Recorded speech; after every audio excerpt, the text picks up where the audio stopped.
अगर आपकी हॉबी आपका प्रोफेशन बन जाए तो फिर आप you don't have to work your entire life. Sir सबसे पहले तो मेरा ये सवाल कि क्या हमें देखने को मिलने वाला है इस बार नया। मैं क्यों बताऊं तुम्हारे को, अपने आप देखो तो पता चलेगा। हाँ अच्छा। मतलब ये है कि मजा आता है, अच्छा लगता है। आज भी मतलब काम पे जाते हैं तो ऐसा लगता नहीं कि काम पे जा रहे हैं, ऐसे लग रहा है कि चलो यार। बहुत अच्छे से 84 में एंटरटेन पैदा करती हुए है। नहीं तुम? मैं नहीं, मैं 99 में पैदा हुई थी। फिर तब से तो मैं देख ही रही हूँ। हाँ, और क्या बोलते हैं यूट्यूबर या content blogger, creator, YouTuber, influencer. Influencer. क्या तो पता चलता है कि अरे भाई ये कौन है जो ये रोल कर रहे हैं। अरे भाई बहुत बड़े इन्फ्लुएंसर हैं, बहुत बड़ी इन्फ्लुएंसर है, इसके इतने फॉलोअर हैं।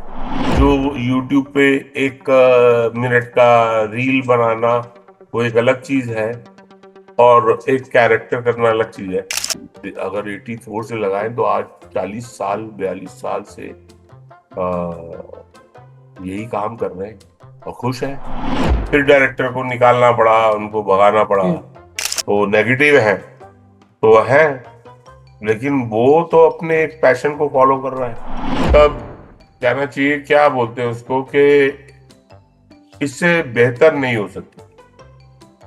बहुत खूबसूरत। हमने बहुत सारे चेंजेस देखे, थिएटर देखा।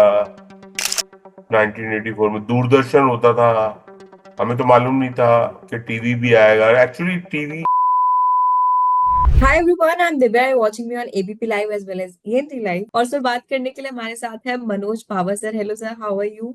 हाँ बढ़िया, एकदम गुड। एकदम बढ़िया। हाँ, सर सबसे पहले तो मेरा ये सवाल कि क्या हमें देखने को मिलने वाला है इस बार नया चमक में। क्या देखने को मिलने वाला है अभी मैं क्यों बताऊं तुम्हारे को, अपने आप देखो तो पता चलेगा। हाँ अच्छा। मतलब ये है कि मैं बता दूंगा हाँ भी ये देखने को मिलेगा, ये देखने को मिलेगा, क्यों भाई? अपना देखो, फिर अपने आप बताओ। अच्छा लगेगा तो अच्छा लगेगा, नहीं लगा तो नहीं लगा। सिंपल है। Why should I tell you कि क्या देखने को मिलेगा? ओके, अच्छा, अगर मैं आपके कैरेक्टर की बात करूं प्रताप देओल की, तो कैसा होने वाला है? देखो ये है कि ये सीरीज जो है इसका पहला पार्ट आ चुका है, अभी दूसरा पार्ट आ रहा है। तो ये it's about the Punjabi music industry. जो हम देखते हैं कि इतने गाने चलते हैं, इतने बड़े बड़े सिंगर्स हैं, इतने बड़े बड़े पॉप स्टार्स हैं, इंटरनेशनली नोन है, लेकिन उसकी एक इंडस्ट्री की एक डार्क साइड है, जिसके अंदर आपके पैसा है तो इस वजह से करप्शन है, एक्सटॉर्शन है, मर्डर्स है, पॉलिटिक्स है। तो और एक आर्टिस्ट को कैसे निकलना पड़ता है, गुजरना पड़ता है, इट्स अबाउट दैट। तो मुझे लगता है कि अ, वो सब चीजों से जब ऑडियंस देखेगी तो उसको एक नया नया क्या मतलब, एक उसको एक other side of that glamour जो होता है, कि ग्लैमर के पीछे की जो दूसरी साइड है वो देखने को मिलेगी। वही है उसके उसका एक कहना ओके। चाहिए यूएसपी, जो मजा उसका है। ओके सर, अगर मैं बात करूं कि जो काला की कहानी दिखाई गई है, जो भी कुछ उसकी लाइफ में चल रहा है पर्सनली प्रोफेशनली, और एक आप ही का डायलॉग था कि कोई आर्टिस्ट जो है वो बिजनेस से बड़ा नहीं होता है। हम्म। उसका बाप भी एक प्रोडक्ट था, वो भी एक प्रोडक्ट है। तो हम्म। आप as an artist in yourself, how much do you believe in that? जो भी कहानी चमक में हमें देखने को मिल रही है, as an artist in reality आप उससे कैसे वो करते हैं, देखते हैं? भाई मैं उसके अंदर एक प्ले कर रहा हूँ म्यूजिक कंपनी का ओनर, हम्म। जो कि बिजनेसमैन है, जो कि एक म्यूजिक इंडस्ट्री चलाता है। तो उसके पॉइंट ऑफ व्यू से तो आर्टिस्ट एक प्रोडक्ट ही है, क्योंकि वो तो उसको उसी तरह से देखता है कि अच्छा भाई ये एक कलाकार आया है, इसकी मैं एक टेप बनाऊंगा, ये हिट होगी, और इससे पहले कि इसको रियलाइज हो कि मैं भाई इतना बड़ा आर्टिस्ट हूँ, उससे पहले तो मैं उससे इतने पैसे बना लूंगा, हम्म। है ना? तो इट्स लाइक ए बिजनेस। तो वो उस बात को उस कैरेक्टर के पॉइंट ऑफ व्यू से देखा जाए तो वो तो उसी तरह से देखता है, क्योंकि is running A music industry. तो इसी तरह से होता है शायद, कि हम लोग भी एज एन एक्टर, जो हम हैं, हम भी प्रोडक्ट ही हैं। हम्म। भाई आज की तारीख के अंदर अगर कोई मेरे को फिल्म में लेता है, तो एक तो ये है कि पॉइंट ऑफ व्यू कि भाई एक ये कहानी मैं बना रहा हूँ, इस कहानी में ये किरदार जो है, ये एक मनोज पाहवा नाम के एक एक्टर है, ये करेंगे तो बड़ा जस्टिफाई होगा स्टोरी हम्म। में, चाहे इसके फादर हैं या ये है या वो है। और दूसरा ये भी होता है, आजकल तो लोग सीरियल्स में, ओटीटी में बहुत सारी कैरेक्टर्स के लिए उन लोगों को कास्ट करते हैं, पहले वो उनका वो देखते हैं कि इनकी फैन फॉलोइंग कितनी है। हम्म। आजकल तो क्राइटेरिया ये भी हो गया है कि और इंस्टाग्राम फॉलोअर कितने? हाँ भाई, ये तो अ, क्या बोलते हैं यूट्यूबर या content blogger, creator, YouTuber, influencer. Influencer. तो पता चलता है कि अरे भाई ये कौन है जो ये रोल कर रहे हैं। अरे भाई बहुत बड़े इन्फ्लुएंसर हैं, बहुत बड़ी इन्फ्लुएंसर है, इसके इतने फॉलोअर हैं, क्योंकि उनको वो प्रोडक्ट बेचना भी है। तो ये तो होता ही है। अब इस बात में सच्चाई भी है कि हम्म। टैलेंट भी अपनी जगह है, कि भाई ये कैरेक्टर करेगा, अच्छा करेगा। और दूसरा ये है कि बिकना भी चाहिए भाई। लोग इसके अगर हम्म। ऑलरेडी इतने मिलियन फॉलोअर हैं, तो हो सकता है अगर हम सीरियल इतना बकवास बनवाएं, लेकिन कुछ इसकी वजह से ही कुछ लोग देख लें, तो हम्म। हर आदमी सेफ साइड करके चलता है। तो वो हम्म। भी एक एस्पेक्ट तो है ही है, और वो करेक्ट है। मैं उसको गलत नहीं मानता कि भाई जो आदमी लगा रहा है इतने पैसे, उसको अपनी रिकवरी भी तो चाहिए ना भाई। पर आप एज एन आर्टिस्ट क्या देखते हैं? सच ए सीनियर एक्टर, बहुत साल हो गए आपको इंडस्ट्री में, और प्योरली एन एक्टर, मतलब तब जब आपने शुरुआत की थी तब ये सब नहीं होता था कि कंटेंट क्रिएशन, आपकी अलग से फैन फॉलोइंग, आप एक्ट अच्छा कर रहे हैं तो ही आपकी ऑडियंस बिल्ड होती थी। आप इसे कैसे देखते हो कि किसी को इस बेसिस पे कास्ट करना कि उसके फॉलोअर ज्यादा हैं, सब्सक्राइबर ज्यादा हैं?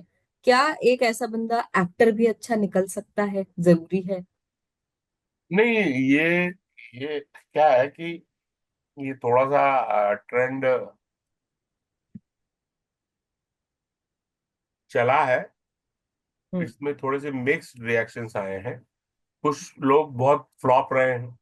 ऐसी कुछ फिल्में मैंने भी की हैं जिसके अंदर मैंने ये पूछा कि भाई ये वाला कैरेक्टर कौन कर रहा है, तो भाई ये बहुत बड़े इन्फ्लुएंसर है। लेकिन सेट पे जाके मालूम पड़ा कि वो जो यूट्यूब पे एक मिनट का रील बनाना, वो एक अलग चीज है, और एक कैरेक्टर करना अलग चीज है। तो वो फ्लॉप भी हुए हैं, फिर डायरेक्टर को निकालना पड़ा, उनको भगाना पड़ा। हम्म। कुछ जगहों पे ऐसा हुआ है कि वो हैपेंड सो दैट कि वो एक्टर भी ठीक निकले। हम्म। तो आइडियली तो यही होना चाहिए कि एक कैरेक्टर के लिए एक अच्छे एक्टर को कास्ट करना चाहिए। लेकिन ये ट्रेंड बीच में चल गया था, अभी भी चल रहा है, लेकिन ऑटोमेटिकली अब लोगों को समझ में आ रहा है कि ये टोटली इस पे बिलीव नहीं कर सकते। आपको अगर अच्छा एक्टर चाहिए तो अच्छा एक्टर ही चाहिए। सी, ये अलग अलग आर्ट फॉर्म है। हम्म। स्टैंड अप कॉमेडियन एक अलग आर्ट फॉर्म, इन्फ्लुएंसर एक अलग आर्ट है भाई, चलो ठीक है, और एक्टिंग एक अलग चीज है। सो आप एक ही प्लेटफॉर्म पे सब खड़ा नहीं कर सकते साथ में। ऐसा पीछे भी हुआ है हिस्ट्री में कि बहुत अच्छे, with due regards to them, अच्छे स्टैंड अप कॉमेडियंस को बड़े फिल्म मेकर्स ने ले लिया, but they didn't work in the film. हम्म। स्टैंड अप कॉमेडियन एक एक फॉर्म है, अलग क्राफ्ट है। आप खड़े हैं माइक के सामने, then you are like making people laugh with different topics, चाहे पॉलिटिक्स हो, चाहे फिल्म हो, चाहे जनरल लाइफ हो, या मिडिल क्लास फैमिली के ऊपर जोक कर रहे हैं, या अपने बाप के ऊपर जोक कर रहे हैं, अपनी माँ के ऊपर जोक कर रहे हैं। ऐसे different form. Acting is a different form है जी। ये इन्फ्लुएंसिंग जो आजकल आ गया है कि भाई, आई डोंट नो, मैं तो हूं नहीं, मैं तो किसी सोशल मीडिया पे नहीं हूँ। लेकिन जैसे लोग बताते हैं कि भाई कुछ जोक्स करके एक आधे मिनट की, 1 मिनट की। लेकिन ये है कि ऐसा हुआ था, लेकिन लोगों को अब समझ में आ गया है। और समझ में आ रहा है कि ये अलग अलग आर्ट फॉर्म है, उनकी अपनी जगह है, वो अलग हम्म। जगह है, और एक्टर की अलग जगह है। तो आ, वो उस तरह से कहना चाहिए कि करेक्शन होती है, होता है, थोड़ा इन्फ्लुएंस होते हैं लोग, करेक्शन भी हो जाती है। हो जाएगी। एक्टर जहाँ चाहिए वहाँ एक्टर ही चाहिए। एग्जैक्टली। हम्म। ओके, अगर मैं आपके कैरेक्टर की बात करूं, चमक के प्रताप देओल, वो एंटागनिस्ट है, विलेनिश है, थोड़ा नेगेटिव है। जब आपका प्रिपरेशन रहता है किसी नेगेटिव रोल के लिए, तो क्या कुछ अलग रहता है? क्योंकि हम तो आपको कॉमेडी में भी देखते आए हैं, हर तरीके के रोल में देखते आए हैं, लेकिन जब आप एंटागनिस्ट प्ले करते हो तो कैसा कुछ अलग प्रिपरेशन रहता है? नहीं, ऐसा कुछ अलग प्रिपरेशन कुछ नहीं होता है। हम लोग जो, हम्म। हमको क्या है, हम एक्टर्स को एक स्क्रिप्ट मिलती है, उसमें कैरेक्टर लिखा होता है, एक राइटर होता है, फिर एक डायरेक्टर होता है जिसने 2 साल से एक प्रोजेक्ट को कंसीव किया होता है। उसके पास एक तस्वीर होती है कि ये मेरा कैरेक्टर ऐसा है। जैसे ये रोहित है, डायरेक्टर और राइटर है, इनके पास एक तस्वीर थी कि एक म्यूजिक इंडस्ट्री चलाने वाला एक प्रताप सिंह गोयल, उसमें नेगेटिव और पॉजिटिव मेरे को मैं उस एस्पेक्ट से देखता नहीं। हम्म। वो जो कर रहा है वो अपने हिसाब से बिल्कुल करेक्ट कर रहा है। वो एक बिजनेसमैन है, हम्म। उसको एक बहुत बड़ी कंपनी है जिसको चलाना है। अब उस कंपनी को चलाने के लिए जितने प्रेशर्स होते हैं, जो होते हैं, वो उस धुन में है। तो उसके लिए उसको अगर कुछ ऐसे काम करने पड़ रहे हैं जो हम अपनी सामाजिक दृष्टि से सोचें तो नेगेटिव है, तो है। लेकिन वो तो अपने एक पैशन को फॉलो कर रहा है कि भाई हम्म। ये मेरी कंपनी तीजा सुर, ये मतलब इसमें जो है, ये ऊपर ही जानी है। तो मैं उस तरह से नेगेटिव पॉजिटिव के हिसाब से, एक कैरेक्टर है उसको, कैरेक्टर जो होते हैं हमारे घर में भी होते हैं ऐसे कैरेक्टर, आपके माता पिता भी ऐसे कैरेक्टर होते हैं, आपके भले के लिए सोचते हैं, है ना। हम्म। सोचते हैं ना कि भाई अच्छा ठीक है, चल भाई पढ़ ले, आज मॉडर्न जमाना जो है, लड़कियों को तो हम पढ़ाएंगे। अच्छा पढ़ा लिया, एमए कर लिया, पीएचडी कर लिया, अच्छा चल अब शादी कर ले। अभी उनको क्या बोलोगे आप, नेगेटिव बोलोगे? हम्म। ये नेगेटिव कैरेक्टर है, नेगेटिव तो नहीं है। लेकिन हाँ, एक तरह से देखा जाए तो अरे भाई लड़की को पढ़ाया लिखाया है तो उसको घूमने दो, उसको जॉब करे, करियर करे। अरे 27 साल की होगी, शादी कर ले अब, बाद में होगी नहीं, नेगेटिव थोड़ी हो गए वो, हम्म। है ना। लेकिन उनका अपना एक नजरिया है देखने का, यार हम्म। ये बच्चा है हमारा, ये सेटल हो जाए, उनके संस्कार में यही फीड किया गया है, या उनको यही समझा गया है कि भाई शादी कर दो, दूसरे घर में चली जाए, एक बच्चा पैदा कर दे, सेटल हो गई भाई। हम्म। अब सेटल हो गई या अनसेटल हो गई आपको क्या पता, हम्म। तो आप नेगेटिव थोड़ी हो गए। लेकिन हम्म। है आपका, तो नेगेटिव पॉजिटिव ऐसा कुछ होता नहीं है। हाँ ये है कि आदमी अपनी जो सोच है उसको ही फॉलो करता है, और उसी तरह से मैं कैरेक्टर को फॉलो करता हूँ कि भाई ये जो कर रहा है, इसको लगता है ये सही है और यही सही है। ओके, अब ये लोगों वाला की इंटरव्यू सर आज मेरे बहुत काम आने वाला है, ये मैं घर पे दिखाऊंगी। ओके। अच्छा, last question. Last question, correct me if I am wrong. 1984, हम लोग, यू स्टार्टेड। हाँ 1980, हाँ 83 84, या राइट, करेक्ट। अब सर 2025 चल रहा है, how has the journey been of Manoj Pahwa? मतलब कहना चाहिए, क्या बोलते हैं उसको, कि इससे बेहतर नहीं हो सकती। बहुत खूबसूरत, हमने बहुत सारे चेंजेस देखे, थिएटर देखा, 1984 में दूरदर्शन होता था। हमें तो मालूम नहीं था कि टीवी भी आएगा। एक्चुअली टीवी इससे पहले ही हम 1980 से हम लोग काम कर चुके थे। तब तो हमें ये भी नहीं पता था कि हम लोग जैसा टीवी सीरियल भी आ सकता है। हम्म। तो कहना चाहिए कि बहुत खूबसूरत रही ये जर्नी। और जैसे जैसे हम उम्र में बढ़ते गए, ये मीडिया भी के साथ इवॉल्व होते गए, उसके साथ हम भी इवॉल्व होते गए। पहले था कि भाई या तो थिएटर करो, उसमें भी पैसे नहीं है। रेडियो दूरदर्शन करो, उसमें भी पैसे नहीं है। और फिल्म्स में तो फिर पता नहीं क्या होगा। फिर सडनली ये हम लोग और दूरदर्शन टेलीविजन आ गया। तो फिर लगा कि नहीं भाई, फिल्मों के अलावा भी कुछ ऐसा है। फिर सालों टेलीविजन करते रहे, फिल्म्स करते रहे, फिर ओटीटी आ गया। हम्म। तो लगा कि टीवी डेली शो बन गया, तो अब कैसे इसमें डेली मजदूरी करेंगे। तो कहने का मतलब यह है कि उसके साथ ही हम लोग बड़े होते गए।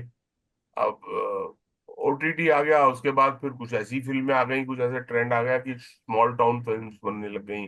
ऐसे फिल्म्स बनने लग गई जिनमें हमारे जैसे कैरेक्टर्स को इम्पोर्टेंट रोल्स। पहले क्या होता था, फिल्म्स में एक सेट क्राइटेरिया होता था: हीरो, हीरोइन, विलेन, हम्म। कॉमेडियन। फिर ऐसे कैरेक्टर्स वाले ओरिएंटेड फिल्म्स आने लगी, तो वो भी हमें करने का मौका मिल गया। तो मैं कहूंगा कि ultimately it has been a very beautiful journey. और साथ साथ कहना चाहिए कि बड़े हुए, साथ साथ ही इवॉल्व हुए। और आज अ, अगर 84 से लगाएं तो आज 40 साल, 42 साल से यही काम कर रहे हैं और खुश हैं। और मजा आता है, अच्छा लगता है। आज भी मतलब काम पे जाते हैं तो ऐसा लगता नहीं कि काम पे जा रहे हैं। ऐसे लग रहा है कि चलो यार। वो वाली बात है ना कि अगर आपकी वो, मैं जब छोटा था तो मेरे को लगता था, वो बोलते थे कि अगर आपकी हॉबी आपका प्रोफेशन बन जाए तो फिर आप, you don't have to work your entire life. तो वो मेरे साथ हो गया। मैं बिजनेसमैन फैमिली से था, लेकिन मैंने ये एक्टिंग शुरू कर दी। तो मेरे को लगता था कि यार, ये जब मैं काम पे जा जब मैं अपनी गैराज पे जाता हूँ तो मुझे लगता है कि काम खत्म हो जाए। ये जब काम पे जाता हूँ तो मुझे कभी नहीं लगता, मुझे बड़ा मजा आता है। तो वही मेरा प्रोफेशन बन गया। तो उससे ज्यादा लकी क्या होगा। आज तक वही कर रहा हूँ और करता जा रहा हूँ, मजा आ रहा है, अच्छा लग रहा है। बिल्कुल सर, हमें भी बहुत अच्छा लग रहा है आपको कब से देख के, और आई होप कि आगे भी आपको देखते रहें और आप हमें बहुत अच्छे से 84 में एंटरटेन पैदा करते हुए रहें। नहीं तुम? मैं नहीं, मैं 99 में पैदा हुई थी। फिर तब से तो मैं देख ही रही हूँ। हाँ। Thank you sir, thank you for thank you, talking to thank you. Us, and I really look forward to Chamak season 2। I hope लोगों को ये भी पसंद आए काफी ज्यादा। Thank you, thank you, thank you.